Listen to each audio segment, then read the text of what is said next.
জানুয়ারি থেকে নতুন বেতন তালিকা কার্যকর। নবম পে স্কেলের চূড়ান্ত ঘোষণা। বিস্তারিত ভিডিওতে। যমুনা ভবনের জরুরি বৈঠকে বড় সিদ্ধান্ত। জানুয়ারি থেকেই কার্যকর হচ্ছে নতুন পে স্কেল।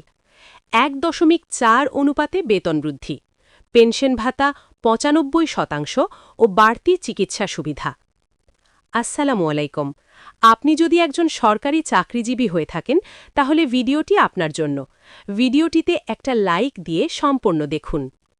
আজকের এই প্রতিবেদনে থাকছে সরকারি চাকরিজীবীদের জন্য অত্যন্ত গুরুত্বপূর্ণ ও তাৎপর্যপূর্ণ একটি সিদ্ধান্ত।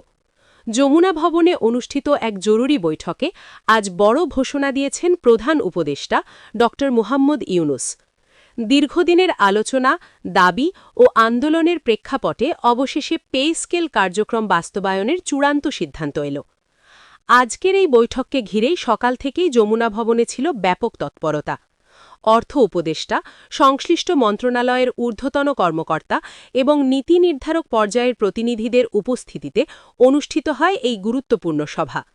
বৈঠক শেষে জানানো হয়, আগামী জানুয়ারি মাস থেকেই নতুন পে স্কেল কার্যকর করা হবে।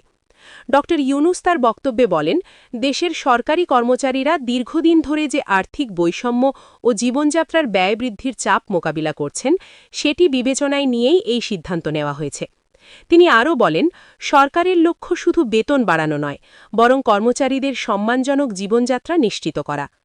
ঘোষিত সিদ্ধান্ত অনুযায়ী নতুন পে স্কেল কার্যক্রম বাস্তবায়ন হবে ১.৪ অনুপাতে, অর্থাৎ বিদ্যমান মূল বেতনের সাথে এই অনুপাতে সমন্বয় করে নতুন বেতন কাঠামো নির্ধারণ করা হবে।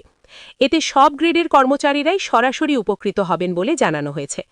এই ঘোষণার আরেকটি গুরুত্বপূর্ণ দিক হল, আন্দোলনের সাথে সমন্বয় রেখেই পে স্কেল কার্যক্রম বাস্তবায়ন করা হবে। অর্থাৎ যেসব দাবিকে কেন্দ্র করে দীর্ঘদিন ধরে বিভিন্ন স্তরের কর্মচারীরা আন্দোলনে ছিলেন, সেগুলোর প্রতিফলন এই নতুন কাঠামোতে থাকবে। বৈঠক সূত্র জানায়, নতুন পে স্কেলের পাশাপাশি যুক্ত হচ্ছে ৯৫% পেনশন ভাতা। এটি সরকারি চাকরিজীবীদের জন্য একটি বড় স্বস্তির খবর। বিশেষ করে যারা মানসিক চাপ ও অতিরিক্ত দায়িত্ব নিয়ে কাজ করেন, তাদের এই ভাতা গুরুত্বপূর্ণ ভূমিকা রাখবে। এছাড়াও নির্দিষ্ট কিছু শ্রেণীর কর্মচারীদের জন্য থাকছে বাড়তি বেতন সুবিধা। দায়িত্ব, ঝুঁকি ও কর্মপরিবেশ বিবেচনা করে এই বাড়তি বেতন নির্ধারণ করা হবে বলে জানানো হয়েছে। একই সাথে চিকিৎসা ভাতা বৃদ্ধি করার সিদ্ধান্তও নেওয়া হয়েছে, যাতে কর্মচারী ও তাদের পরিবারের চিকিৎসা ব্যয় নির্বাহ করা সহজ হয়। ড. ইউনুস তার বক্তব্যে আরও বলেন, আমরা চাই না কেউ আর্থিক অনিশ্চয়তার কারণে কাজে মনোযোগ হারাক। রাষ্ট্রের জন্য যারা দিনরাত কাজ করেন, তাদের ন্যায্য প্রাপ্য নিশ্চিত করা রাষ্ট্রের দায়িত্ব। অর্থ উপদেষ্টা জানান, জানুয়ারি মাস থেকেই এই পে স্কেল কার্যকর করতে প্রয়োজনীয় প্রশাসনিক প্রস্তুতি ইতিমধ্যে শুরু হয়েছে। দ্রুত গেজেট প্রকাশের মাধ্যমে এটি আনুষ্ঠানিকভাবে কার্যকর করা হবে। তিনি আশ্বস্ত করেন, বাস্তবায়নের ক্ষেত্রে যেন কোনো জটিলতা বা বিলম্ব না হয়, সে বিষয়ে সরকার সর্বোচ্চ সতর্ক থাকবে। এই সিদ্ধান্তের ফলে দেশের লাখ লাখ সরকারি কর্মকর্তা কর্মচারীর মাসিক আয়ে উল্লেখযোগ্য পরিবর্তন আসবে। বিশেষজ্ঞদের মতে এটি শুধু কর্মচারীদের জীবনমান উন্নত করবে না, বরং সামগ্রিক অর্থনীতিতেও ইতিবাচক প্রভাব ফেলবে। বৈঠক শেষে প্রতিক্রিয়া জানাতে গিয়ে সংশ্লিষ্ট একাধিক প্রতিনিধি বলেন, এটি সময় উপযোগী ও বাস্তবভিত্তিক সিদ্ধান্ত। দীর্ঘদিন ধরে জমে থাকা অসন্তোষ অনেকটাই কমবে বলে তারা আশা প্রকাশ করেন। এদিকে বিভিন্ন কর্মচারী সংগঠন এই ঘোষণাকে স্বাগত জানিয়েছে।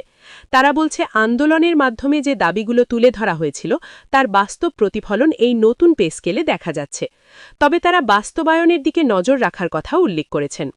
সবশেষে ড. ইউনুস বলেন, এই সিদ্ধান্ত কোনো একক গোষ্ঠীর জন্য নয়, বরং রাষ্ট্রের প্রশাসনিক কাঠামোকে শক্তিশালী করার জন্য নেওয়া হয়েছে। কর্মচারীরা আর্থিকভাবে নিরাপদ থাকলে সেবার মান আরও বাড়বে, এটাই সরকারের বিশ্বাস। প্রিয় দর্শক, যমুনা ভবনের আজকের এই জরুরি বৈঠকের সিদ্ধান্তে স্পষ্ট, আগামী জানুয়ারি মাস থেকেই সরকারি চাকরিজীবীদের জন্য শুরু হচ্ছে নতুন অধ্যায়। পে স্কেল, পেনশন ভাতা ও চিকিৎসা সুবিধার সমন্বয়ে আসছে এক নতুন বাস্তবতা।